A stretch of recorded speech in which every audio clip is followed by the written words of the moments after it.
Welcome, ladies and gentlemen, and all the ships at sea, everyone watching. We're delighted to have you back here at Chartwell Booksellers for another of our events live streamed on our website.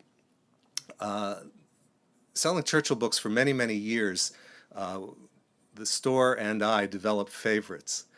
And one of our very favorite authors, and someone who I've wanted to get here for a long time, is Lynne Olson.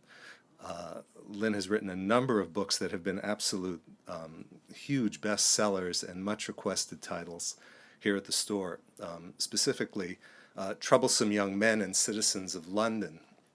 Troublesome Young Men in particular has an avid readership that continues to this day, and I have many people who still come in and ask me about the years leading up to Churchill's becoming Prime Minister. Is there anything that they could read to learn more about that particularly? Because it's a very dramatic period.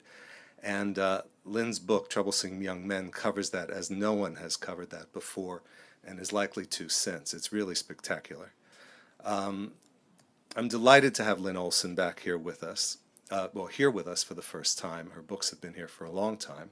And her latest book is a book that I'm enjoying tremendously and that we have been selling voraciously since it came out really just a week or so ago. Last Hope Island, which is a very powerful title, and I'll let Lynne tell you all about it, but it's an extraordinary lesson in the vast and largely, I won't say undocumented, but less known contributions of the entire European expatriate community that arrived in London fleeing Hitler and fleeing the Blitzkrieg. It's most illuminating. It's like everything that Lynne writes, extraordinarily well written and captures characters as really very few writers about Churchill do. So I'm going to turn this over to her now and welcome her, and I wish you would welcome her as well, Lynne Olson. Thank you very much, Barry. That was a wonderful introduction. I hope I live up to it. It's really a delight to be here. Barry and I have gone back and forth for a number of years about my coming up here and actually seeing the bookstore. This is the first time I've seen it, and I am just blown away. It's so beautiful, but also to appear here, and I'm just really delighted that this worked out and that I am actually here. So I am going to talk about Last Hope Island, but if you have any questions, I would be happy to answer them about Last Hope Island or any other book that I've written that you might have read. But for now, I'd like to take you back to June 1940, which was, as most of you know, one of the darkest moment, if not the darkest moment in British history. In a matter of months, Nazi Germany had conquered Czechoslovakia, Poland, Norway, Denmark, Belgium, Holland, Luxembourg, and then, to everyone's shock, the greatest prize of all, France. Great Britain was now left as the only hope of freedom and democracy in Europe. Yet, although Britain's future looked impossibly bleak at that point, many people there were relieved and even exhilarated that they now stood alone. For much of its history, their country had done its best to stay clear of Europe and its entanglements. As an island people, the British had never been comfortable with alliances, European or otherwise. One person who felt that way was King George VI, who wrote to his mother, Queen Mary, "Personally, I feel happier now that we have no allies to be polite to and to pamper." Winston Churchill, though, the new British Prime Minister, was much more of a realist. He knew that whether Britain wanted allies or not, it desperately needed them. During the fighting in France in May and June 1940, Britain had lost more than 20,000 ground troops and hundreds of planes and pilots. It now had only enough men to field 20 army divisions, less than a tenth of the forces that Germany had. And that small number had almost nothing left to fight with, having left behind virtually all their tanks, armored cars, weapons, and other equipment in France. Churchill had repeatedly begged the neutral United States and its president, Franklin Roosevelt, for aid, but FDR insisted he couldn't do much at that point. While he certainly wanted Britain to survive, he felt under threat from his isolationist opponents in Congress, not to mention the fact that he himself had doubts at that point about Britain's chances. Indeed, many in Washington and the rest of the world had already written Britain off. So what did Churchill do? To the dismay of many officials in his government, he threw open Britain's doors to the political leaders and armed forces of occupied Europe. On June 18, 1940, just before France fell, General Władysław Sikorski, who was Poland's new prime minister and commander-in-chief, flew to London for an urgent meeting with Churchill. At that meeting, he asked if Britain would help rescue the thousands of Polish troops then fighting in France, so that they could continue the battle against Germany. Churchill immediately replied, "Tell your army that we are their comrades in life and death. We shall conquer together, or we shall die together." Wonderful Churchillian words. The Prime Minister then ordered his government to rescue as many foreign troops and airmen who were fighting in France as possible, regardless of their politics or nationality. So it was thanks to Churchill that London quickly became the wartime refuge for the governments and military of 6 occupied European nations: Czechoslovakia, Poland, Norway, Holland, Belgium, and Luxembourg. The self-appointed representative of Free France, General Charles de Gaulle, also fled there. Most of these exiled leaders had initially resisted leaving their countries, feeling the same way about Britain that it did about them. They were horrified by Britain's earlier refusal to confront Hitler and come to their country's aid. Yet what alternative did they have? Energized in the nick of time by Churchill, Britain was the only nation in Europe still holding out against Germany. Only there could the Allied governments join forces and continue the fight. It's important to note here that while Churchill's hospitality was unquestionably heartfelt, it involved a strong element of national self-interest. The British were about to experience the full fury of German power, and they would have to rely on these foreigners they had so disdained, their first allies, to help them survive in the desperate struggle to come. Last Hope Island focuses on this unlikely partnership between Britain and occupied Europe during the war. One of the major points I make, one of the major reasons I wrote the book, is that most of these countries did provide substantial support for Britain, which in the dark years of 1940 and 1941 helped save it from defeat, and in the latter part of the war proved to be of great benefit to the overall Allied victory. Let me give you just a couple of examples. First, almost 20% of the RAF pilots who flew in the Battle of Britain were in fact from occupied Europe, particularly from Poland. In the opinion of numerous British officials, the contribution of the Polish pilots, more than 100 in all, made the difference between victory and defeat in the battle. Second, many of, if not most of you, have probably seen the movie Imitation Game, which came out a couple of years ago.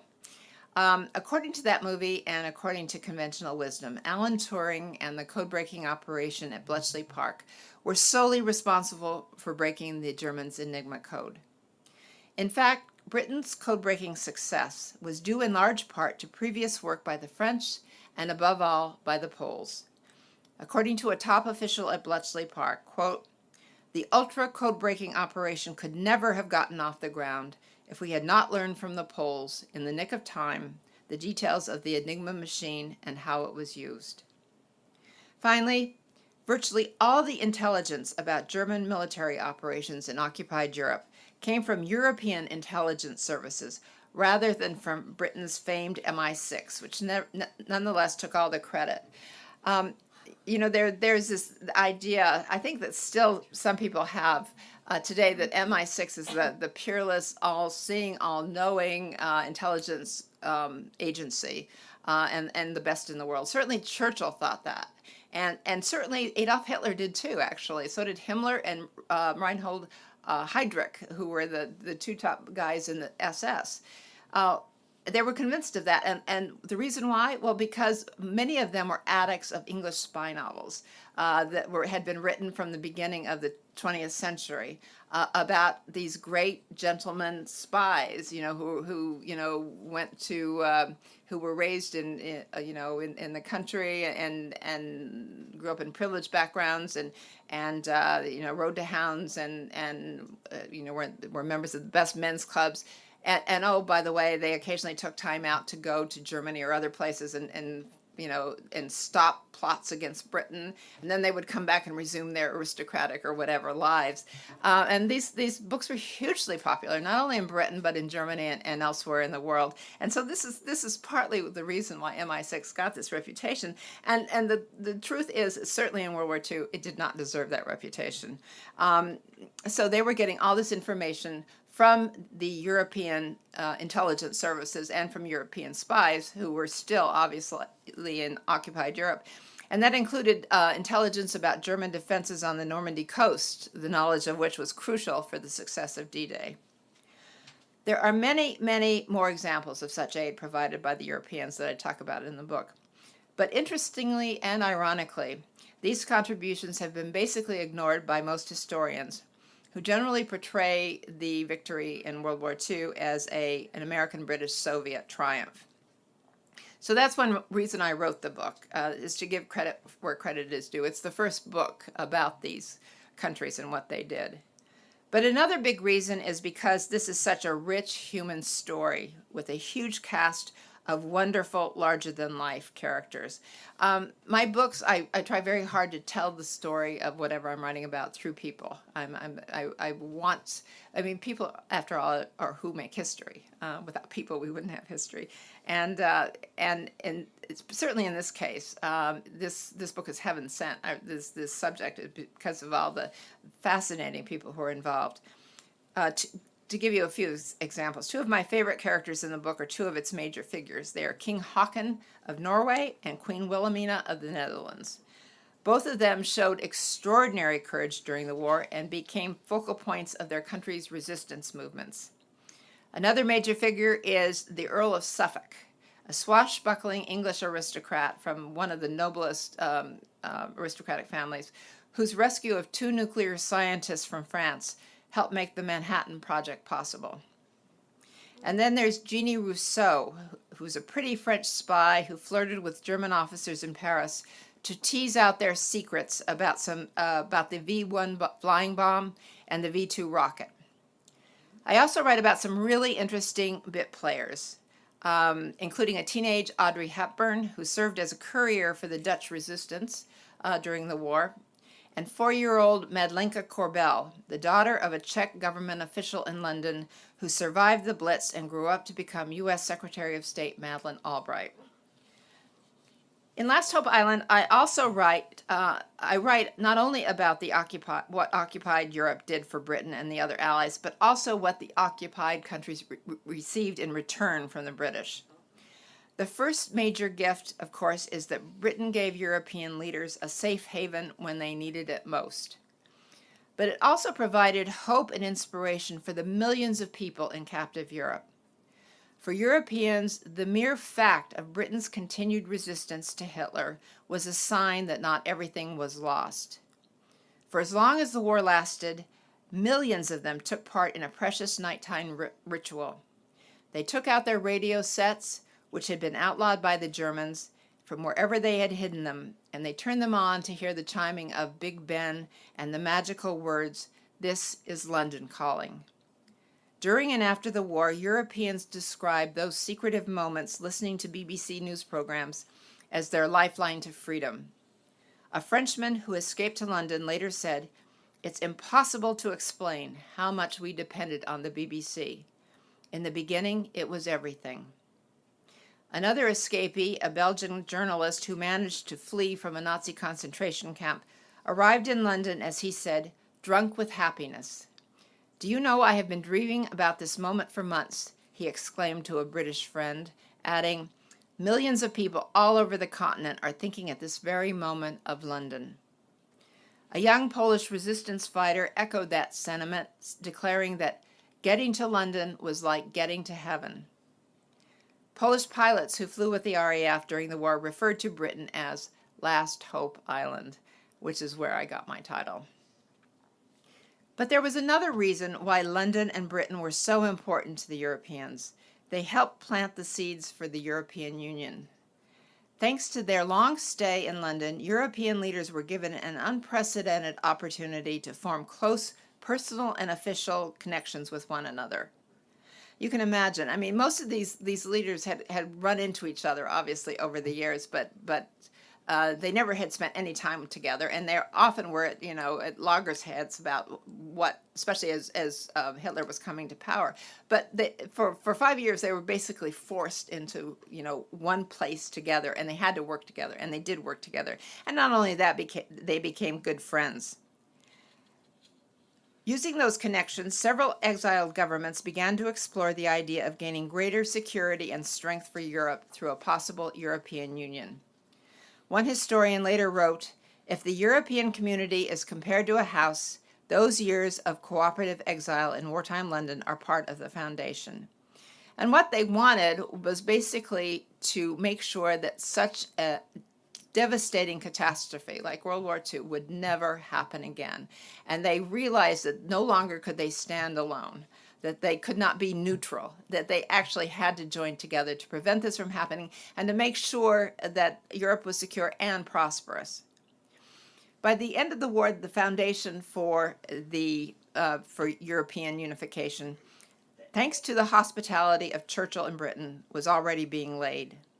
But even as they launched their drive for European integration, the leaders of the movement were anxious to retain their close ties to Britain. Indeed, they wanted Britain and Churchill to take the lead in creating a united Europe.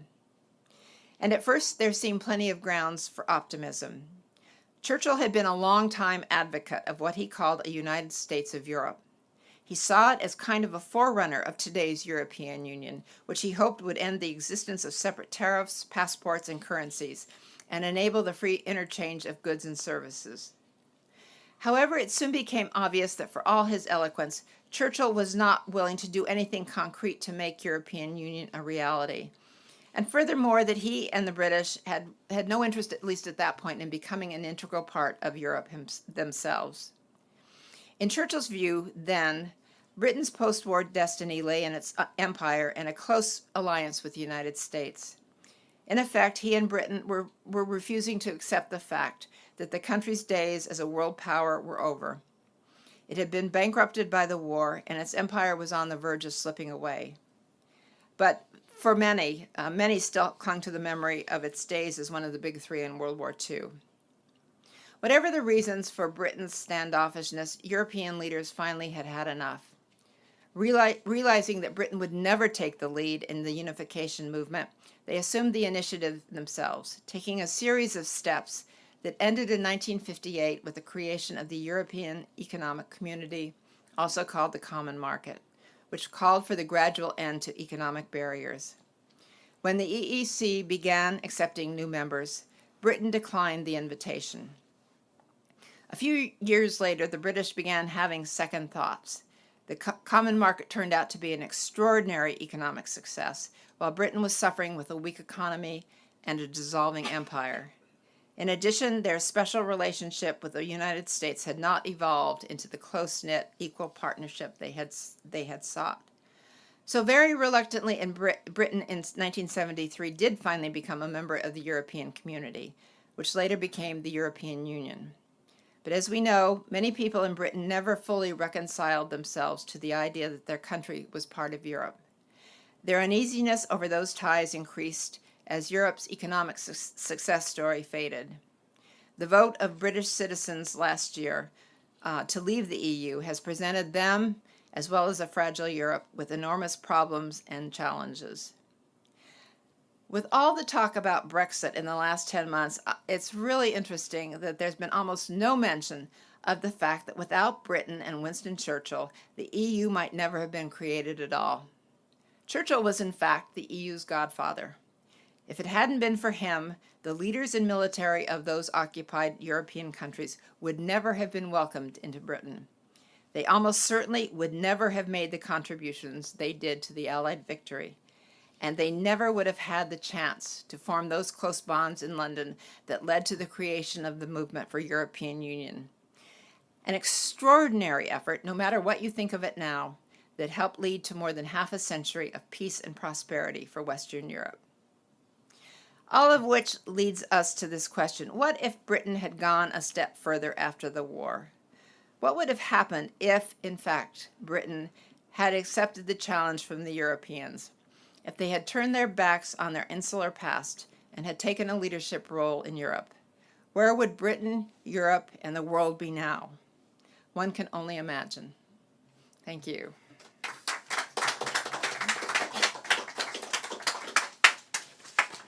Thank you very much, Lynn.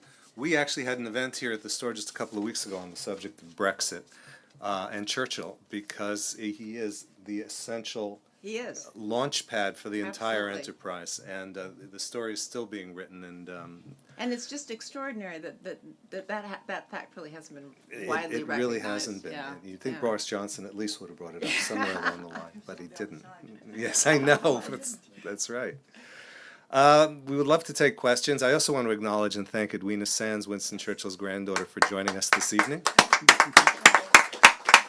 It's always so delightful to see you here. Well, I've known Lynn a long time. That's excellent. Actually, Edwina's father was one of the troublesome young men that I Yes. write about That's right. in the I book. read the book. Somebody gave me the book, and it was quite a bit about my father being one of the troublesome young men.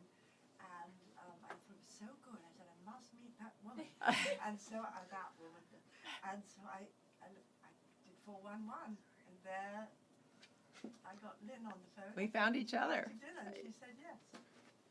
Ms. Olson, could you speak about that troublesome person? Well, About her father? Well, she can talk about him better. His name was Duncan Sands, and he was one of the MPs. He was one of the Tory MPs who was very anti-appeasement and who helped bring down Neville Chamberlain and helped put Winston Churchill into power.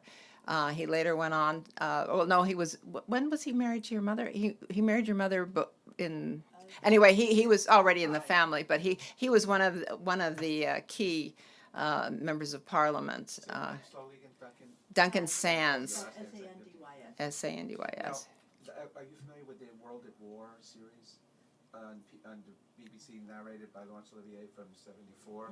Yes. Because they had a whole episode about the downfall of Chamberlain. I'm not sure they mentioned him. They mentioned a few who were decisive. It's a pity that No, story was that really hasn't been, that this group and their role. Yeah, no, it really hasn't. I wish it that- would be, Yeah, it's a great story. We were just Barry and I were just talking about some of the characters in it, including Harold Macmillan. And those of us who know anything about him, at least Americans, think of him as this fusty old prime minister.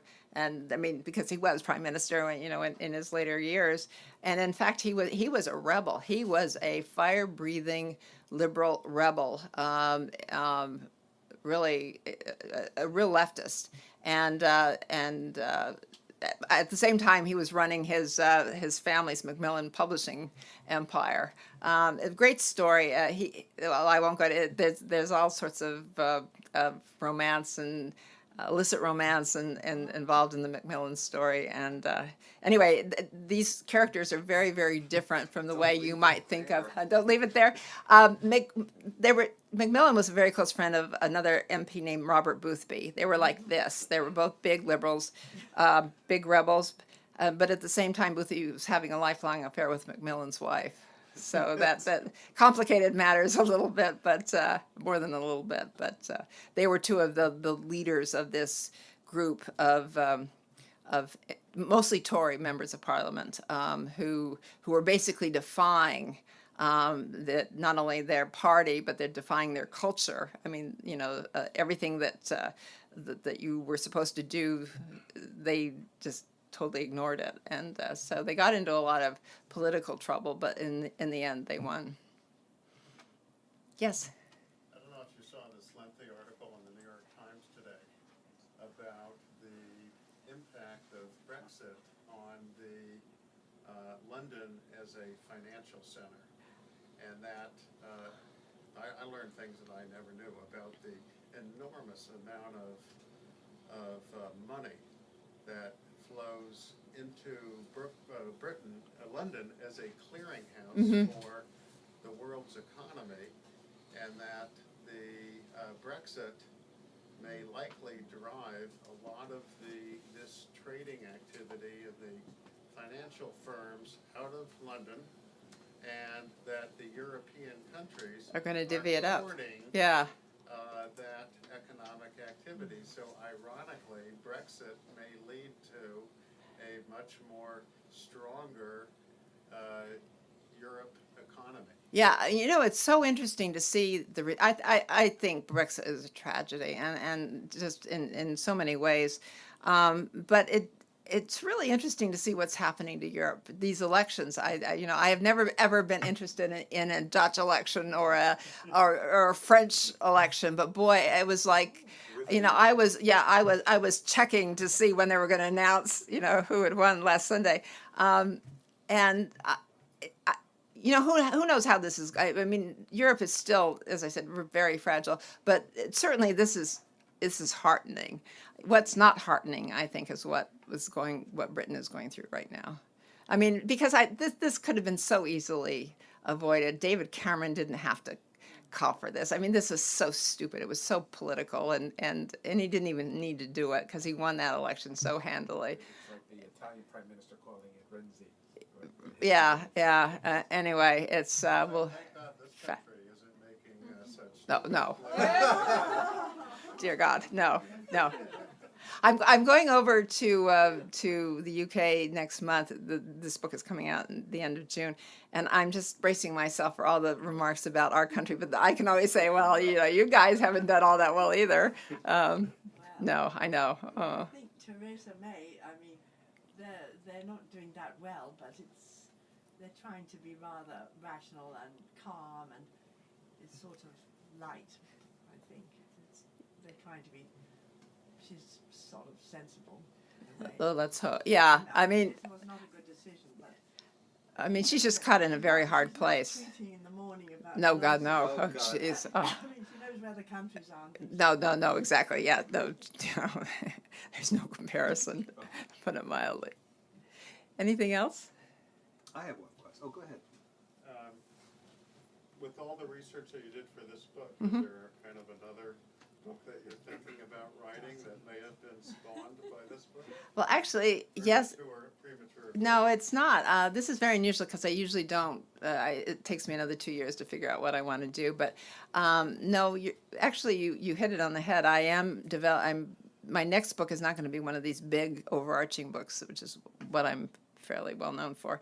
I'm taking one character who was in this book, Last Hope Island, and writing a book about her. One of the things that has been very frustrating, I've loved writing these books, but oftentimes you will be writing about a character that you would really like to spend a lot of time on, but you can't because, you know, you've got so much else to write about, with the exception of Edwina's grandfather, who appears in all my books. And he's, you know, whether he's not center stage, he always is center stage because of who he was. I mean, just his personality. But this is a book about a young French woman who was the head of the largest French spy network during World War II in France. She was in her early 30s.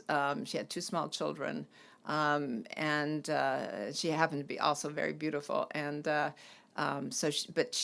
was the network that did the most to provide information about things like German submarine bases, you know, in the Brittany, basically to help the British solve the problem of the Battle of the Atlantic. And they also provided most of the information about German defense emplacements on the Normandy coast. It's an extraordinary story, and nobody has really done anything about it. At its height, her network had more than 3,000 agents throughout France, not just in Paris, or throughout France, reporting back. And she herself was captured by the Gestapo twice and managed to escape twice, and she survived, and had 3 more children after the war, if you can believe it. She does grab the book. She doesn't she? really Yeah, does. yeah. She's at the And end of the the. photograph of her. She's gorgeous. She really is gorgeous. She was 35 when the war was over, so she had, you know, the rest of her life to live. But so that's the next one. I have one Yeah. question. I've done a little reading about all of this stuff, and I have not encountered a number of the things that you dug up, which is what makes the book wonderful.